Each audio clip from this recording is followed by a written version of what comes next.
Hello viewers, this is Sijan. আজকের ভিডিওটা একটু অন্যরকম, কারণ এটা হচ্ছে আমি সাডেনলি ঘুরতে গিয়েছিলাম নওগাঁতে আমার দাদুর বাসা। তো কোথায় ঘুরতে যাব এটা মেইনলি ঠিক করতে করতে ভাবলাম যে তাদের এখানে দর্শনীয় স্থান বলতে কিছু পার্ক আছে, যেমন ডানা পার্ক এবং আরও অন্য পার্ক আছে। তো যে কথা সেই কাজ, তো ঘুরতে ঘুরতে চলে গেলাম এখানে ডানা পার্কে। এবং এখানে এন্ট্রি ফিটা হচ্ছে, মানে ঢোকার টিকিটটা হচ্ছে 30 টাকা করে, আপনারা তো সবাই জানেন। তো ঢুকে ফেললাম এবং মিট মাই ব্রাদার, এটা হচ্ছে আমার বড় ভাই। তো মানে মেবি ফার্স্ট টাইম ওকে আমার ব্লগে আনলাম।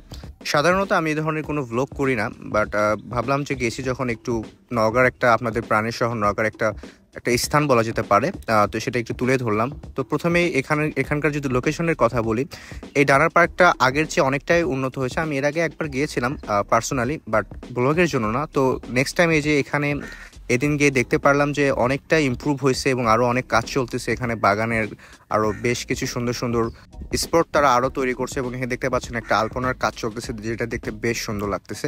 মানে এখনও তাদের কার্যক্রম আরও বাকি আছে দেখে মনে হচ্ছে। এছাড়াও আরও নানা রকমের রাইডগুলো তাদের কাছে আরও নতুন নতুনভাবে আসতেছে, এটা দেখে বোঝা যাচ্ছে, যেটা ভালো লাগছে আমার কাছে। এবং এটার পরিবেশটা আমার কাছে অনেকটা ক্লাম লাগছে, যেহেতু বিকাল টাইম এবং অনেকটাই পরিষ্কার পরিচ্ছন্ন ছিল, যেটা একটা পার্কের হওয়ার দরকার। এবং এখানে বাইরে বাইরে যেটা রয়েছে, বাইরে রয়েছে একটু ঝালমুড়ির স্টলগুলো রয়েছে এখানে। আমার কাছে ওয়াল গ্যালারিটা বেশ দারুণ লাগছে। এবং পার্কের ভিতরে কিন্তু, ডানা পার্কের ভিতরে কিন্তু গেস্ট হাউসও আছে, যারা দূর থেকে এসে তারা এখানে স্টে করতে পারবে।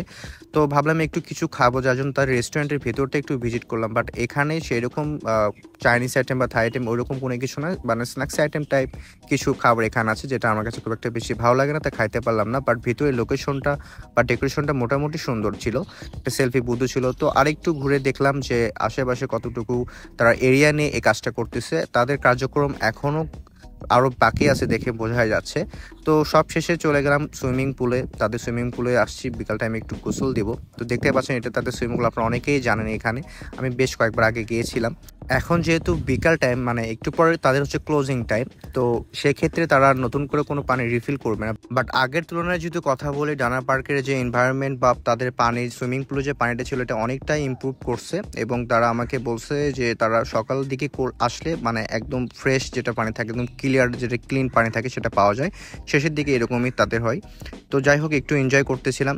ওকে, এখন যদি নওগাঁ জেলা সম্পর্কে বলি, নওগাঁ জেলা কিন্তু আগের থেকে অনেক ডেভেলপ করতেছে। তাদের এখানে অনেক সুন্দর সুন্দর নতুন নতুন রেস্টুরেন্ট আসতেছে এবং তাদের ফুড কোয়ালিটি নওগাঁ জেলা হিসাবে বেশ দারুণ হয়েছে বা হচ্ছে। আমি এর আগে 2টা রেস্টুরেন্টে 3টা রেস্টুরেন্টে ভিডিও করছিলাম এবং তাদের খাবার কোয়ালিটি, ফুড কোয়ালিটি এবং হচ্ছে যে এনভায়রনমেন্ট আমার কাছে বেশ দারুণ লাগছে। তো আস্তে আস্তে একটি উন্নতির পথে যাচ্ছে, যেহেতু আমার দাদুর বাড়ি চাইবো আরও ডেভেলপ হোক। তো আজকের ভিডিও এই পর্যন্ত। যদি ভিডিওটি ভালো লেগে থাকে তাহলে অবশ্যই লাইক, কমেন্ট, শেয়ার দিয়ে পাশে থাকবেন এবং আমার পেজটি ফলো দিবেন। This is Sijan. আসসালামু আলাইকুম।